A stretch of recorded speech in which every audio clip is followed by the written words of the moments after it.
Michelle with two L's, and I'm one half of Force by Entertainment. Today, I'm here to give you my review, my thoughts on the new Joaquin Phoenix, Ridley Scott directed movie Napoleon. For those of you who are new here, I will tell you what my initial thoughts, what I like, what I didn't like, and then I will rate this movie. So my initial thoughts on this movie. It's kind of a mixed bag for me, is my initial thoughts. There were things I definitely thought were good that I enjoyed, and there were things that just kind of lacked for me in this movie.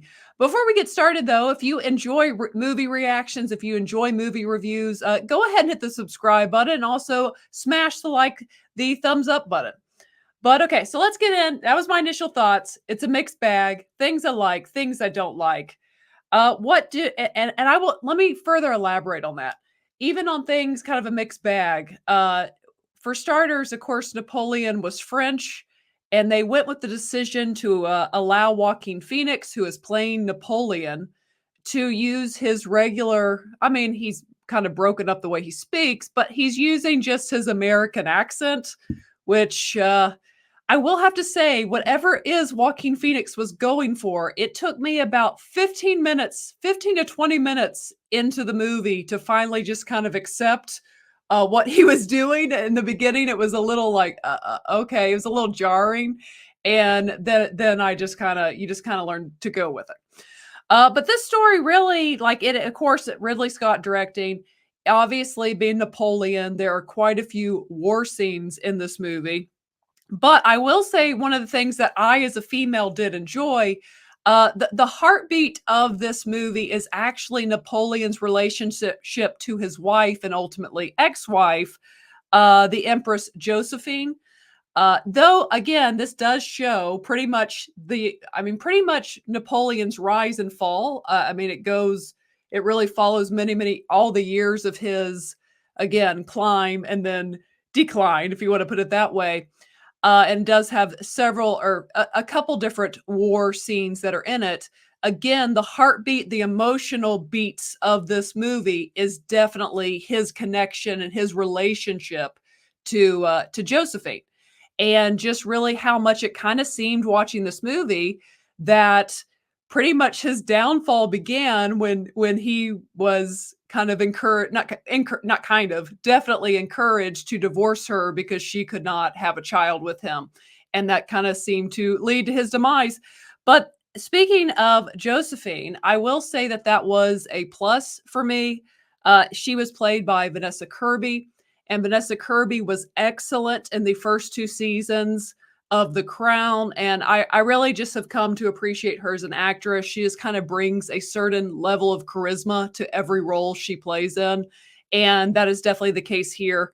In fact, I could have at times used more Josephine, honestly, in this movie, because I definitely enjoyed Vanessa Kirby's portrayal of Josephine in this story. So what are some things I like? I enjoyed that. This movie, like at times it felt like it wanted, and this is kind of a plus. Again, it was kind of I've got positives and negatives here, and this is kind of in the middle, what I'm about to say. It's not necessarily a positive nor a negative. There were times this movie, say the opening scene, it's like they wanted to be quirky, but yet they wouldn't go full quirky. And then you're just kind of mixed with like what sometimes you're kind of like, well, what is this? What are we doing here? I probably would advise, if you're gonna go quirky, just go full quirky. But let's see, a positive. I will say I appreciate in a day full of green screens, and obviously green screens had to be used for this at certain places, but it looked phenomenal.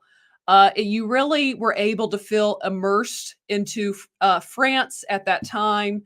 And obviously, that is a huge positive. You kind of need to feel immersed when you're watching a movie. I will say that there was one scene in particular, one war scene in particular, that stands out to me that truly did, I think, relay what how masterful Napoleon was at war. And I won't spoil it. I will say that it involves snow.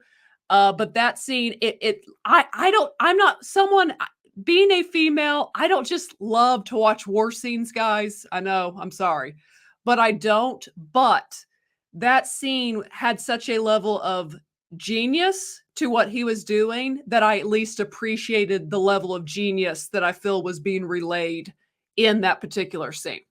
And if you like war scenes, I think you'll like this. I think for as far as war scenes go, Ridley Scott did a great job making these kind of epic feeling battles that take place. And I mean, that definitely is a big part of this movie in a way. Just showing again, even at the very end of the movie, it shows how many battles he fought and won, and how many people died in those wars.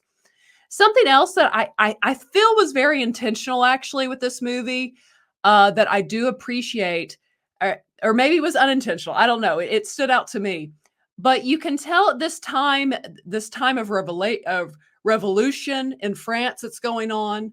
Um, it's like it was an interesting dynamic because on one side, it's like this level of this time of enlightenment, and there's this level of sophistication that is in the air and just that's there that you can sense in the movie, while at the same time being a very barbaric time in history. Of course, depicted at the beginning with and they only show one, but with the guillotine and how quickly they were to put people in the guillotine.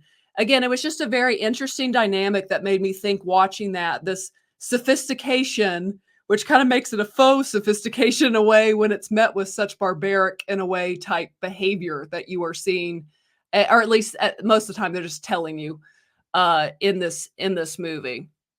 But let's see. Another thing, let's see. I think that would probably be the positives for this movie. And I did grow to appreciate Joaquin Phoenix's performance. Of course, he's a great actor.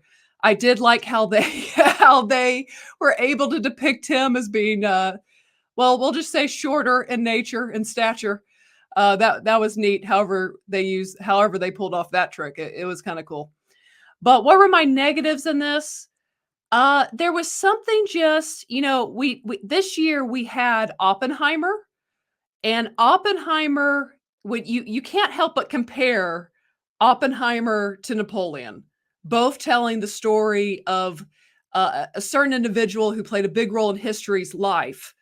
And this one is not near as good as Christopher Nolan's Oppenheimer on any level. And somehow Oppenheimer just felt like it flowed together much better.